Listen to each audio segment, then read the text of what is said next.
होते तो हैं, फिज़िकली कहीं पर होते हैं, लेकिन दिमाग होता ही नहीं है उस जगह पर। आपका दिमाग या आपका ध्यान कहीं और बँटा हुआ रहता है, किसी और चीज़ पे आप फ़ोकस्ड रहते हैं। तो हिंदी में आप तो कह देते हैं, मैं कहीं हूँ, मेरा दिमाग कहीं। इंग्लिश में क्या कहेंगे? आइए सीखते हैं। शुरू करने से पहले एच हिंदी 1 टू 1 को कर दीजिए सब्सक्राइब और अब सीखते हैं कि इसको इंग्लिश में कहा क्या जाए। मैं कहीं हूँ, दिमाग कहीं, to be all over the place. To be all over the place.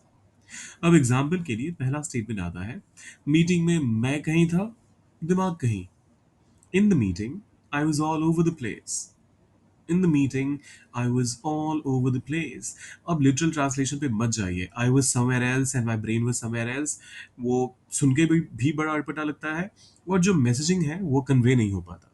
तो आप कहिए, I was all over the place in the meeting, I was all over the place. दूसरा एग्जाम्पल कहता है, पढ़ाई के वक्त वो कहीं और था और दिमाग कहीं। While studying, he was all over the place.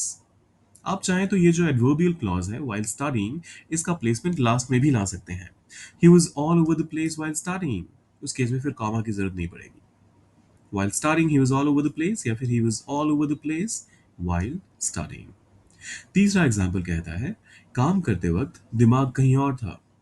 While working, his mind was all over the place. While working, his mind was all over the place. और ये आखिरी वाला आपको ट्रांसलेट करना है। कभी कभी इंसान का दिमाग कहीं और ही होता है। कैसे कहेंगे इसे इंग्लिश में? ऑल ओवर द प्लेस का इस्तेमाल करके, to be all over the place का इस्तेमाल करके कीजिए इसे ट्रांसलेट।